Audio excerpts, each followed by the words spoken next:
Donc bonjour à tous, on va reprendre le cours sur la dérivabilité. La dernière fois on avait vu les notions de dérivée à droite et à gauche, et aujourd'hui nous allons voir un théorème, une proposition, la proposition numéro 1, qui relie la dérivabilité à droite et la dérivabilité à gauche. Alors pour ça on va prendre un élément A qui est dans l'intérieur de I, donc je vous rappelle que I c'est un intervalle, donc par exemple si je dessine I comme ceci, c'est un intervalle, il a des extrémités, eh bien A n'est pas une extrémité ni gauche ni droite, il est à l'intérieur. Donc par exemple mon A est ici. Ce que je prétends, c'est que c'est la même chose être dérivable en A et être dérivable à gauche et à droite en ce point A, avec une dérivée à gauche et une dérivée à droite qui sont égales.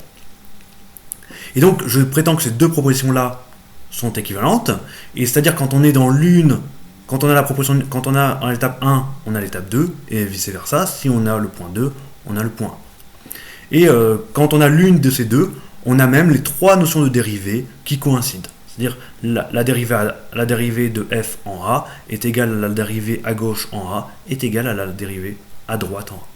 Donc on va démontrer ce théorème-là. Et donc ce théorème-là peut être utilisé dans la pratique de la façon suivante. Si jamais vous arrivez plus facilement à démontrer que la fonction f est dérivable à gauche et à droite, et que vous arrivez à calculer qu'elles ont les mêmes dérivées à gauche et à droite, alors la fonction elle est dérivable en A, et vous connaissez même f' de A. Alors on va démontrer ce théorème, démonstration. Qu'est-ce que ça veut dire que f est dérivable en A? Eh bien, f elle est dérivable en A, c'est-à-dire que f de x moins f de A sur x moins A admet une limite finie, autrement dit, elle tend vers un certain L réel.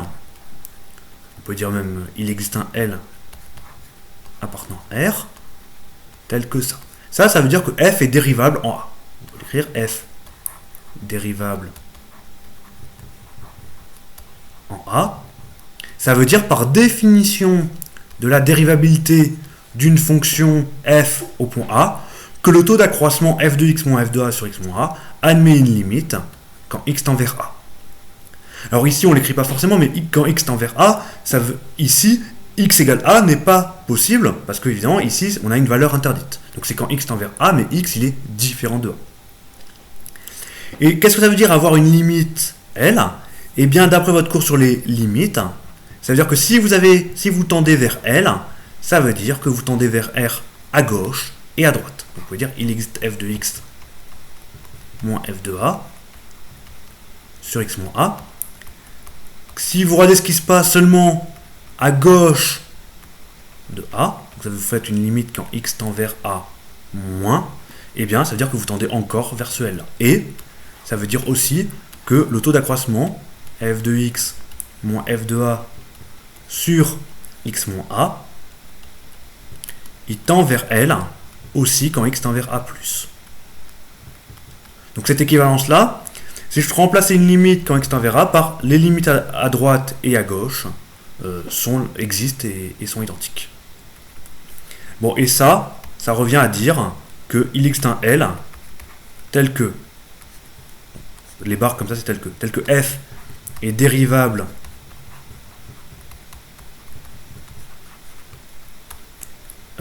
à gauche en A,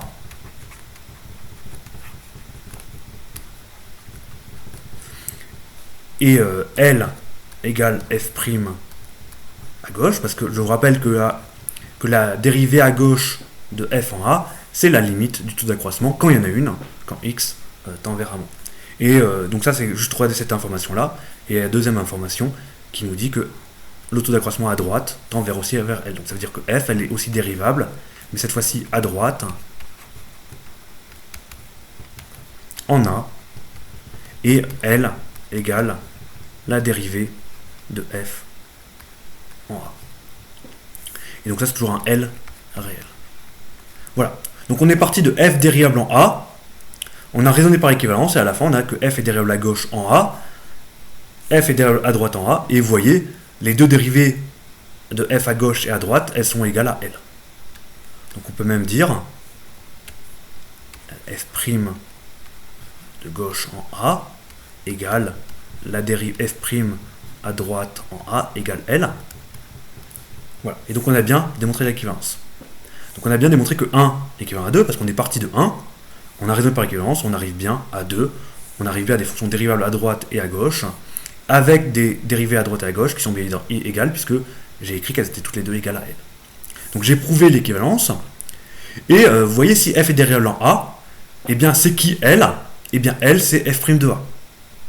Et donc si L c'est f' de A, quand on reprend cette égalité-là, on a que les trois dérivées sont égales. Donc, il n'y a plus qu'à l'écrire. Si f est dérivable en A,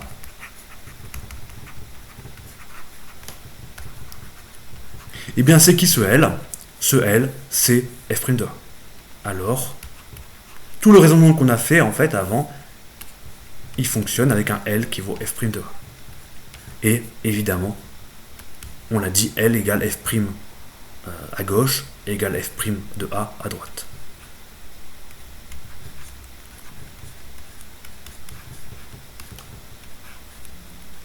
Donc voilà, donc comment on peut démontrer ce théorème?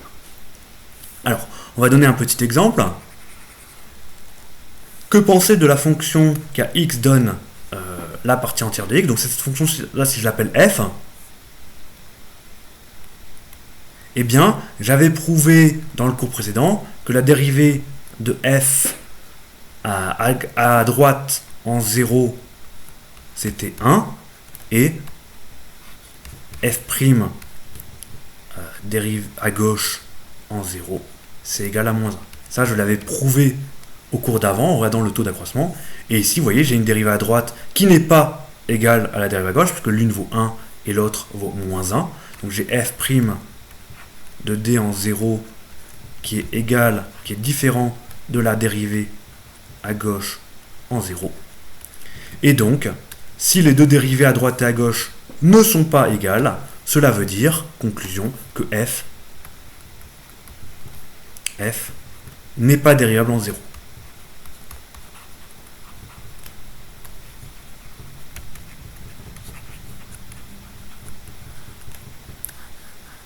F', voilà. Car les deux dérivées ne sont pas identiques. Alors si on fait un petit dessin, normalement vous savez que la valeur absolue, c'est une fonction qui est comme ça, graphiquement, et donc quand on la dessine, on voit bien qu'elle n'est pas dérivable en 0, parce qu'on voit que c'est pas qu'il y a une espèce d'angle quand on veut dessiner la fonction. Donc elle n'est pas dérivable en 0. Et ce qu'on a fait là le prouve proprement. Voilà. Donc c'est tout pour cette première vidéo.